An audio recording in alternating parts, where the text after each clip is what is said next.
Attention mga Filipino senior citizens, nais nyo bang makatanggap din ng 10,000 piso o 10,000 pesos? Pues, ito ang gagawin ninyo. Yan natin pag-uusapan at ituturo sa video na ito. Hold up.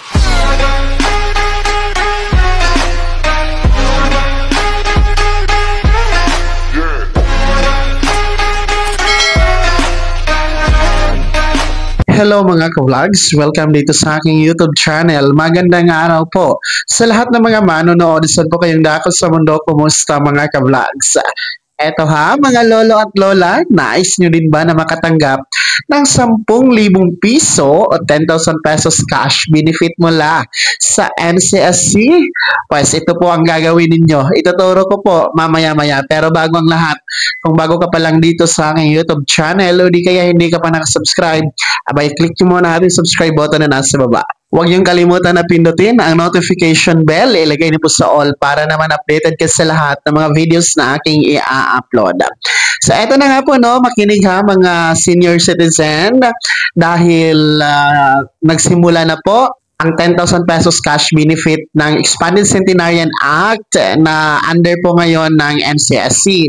So ito po yung Republic Act 11982 na nagsimula ang implementasyon noong Enero 1 at hanggang ngayon ay tuloy-tuloy po ito sa pagtanggap ng aplikasyon. Kung inyo pong naalala, naganap ang kauna-unahang payout schedule nito noong nakaraang buwan, no, February 26, kung saan nasa mahigit 7,000 po, no, 7,694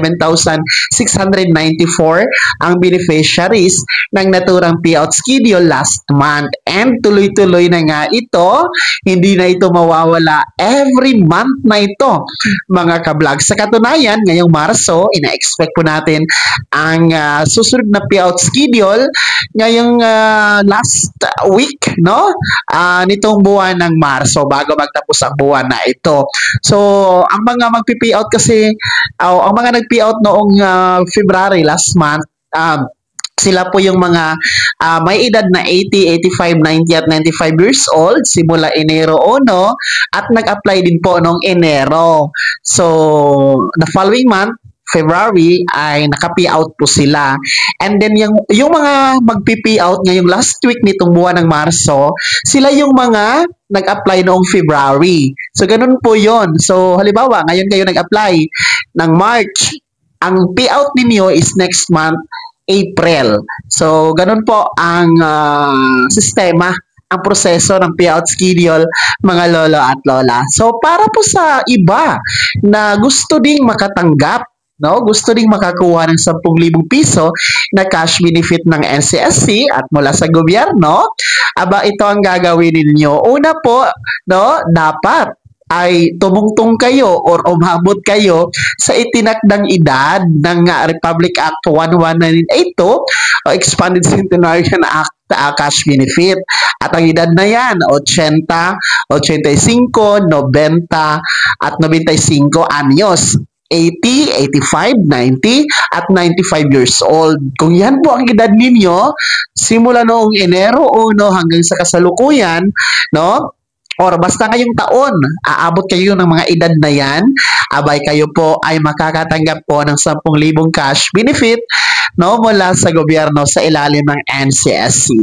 Pangalawa po, no, so kung ganyan, gano'n na po ang edad ninyo, abay pumunta na kayo sa OSCA office na nasa inyong lugar to fill up the form and then submit nyo po ang birth certificate. Kung walang birth certificate, pwede po ang 2 valid ID, gaya ng SSS ID, UMID, PRC license, Philippine passport, driver's license, postal ID, no? O di kaya, pwede din po yung birth certificate ng inyong panganay na anak. So, yun po yung isubmit ninyo kasama ng application form doon sa OSCA office na nasa LGU ninyo, or LSWDO, MSWDO, or CSWDO na nasa munisipyo or city hall ninyo. Ha, mga lolo at lola, para makasama kayo sa payout ngayong darating na Abril na buwan. No, next month makasama kayo kung ngayong Marso kayo mag-a-apply. So, pangatlo tayo, halimbawa, Ang inyong birthday is sa September pa or October, no? Sa September, October, or August, no? Ang inyong birthday at doon kayo mag 80, 85, 90 at 95 years old. Well, ang magandang balita dyan ay pwede kayo mag-advance na apply, no? Kasi sinasaad po ng Republic Act 11982, yung Expanded Centenarian Act, na pwedeng mag-advance na apply 4 to 6 months bago yung kaarawan ninyo sa inyong edad na 80, 85, 90 at 95 years old. So, pwede kayo mag-advance apply at nang sa ganon, mas maagang proseso ang inyong aplikasyon and of course, mas maaga ninyong makukuha ang inyong 10,000 pesos cash benefit. Pero take note, antayin nyo talaga yung birthday ninyo.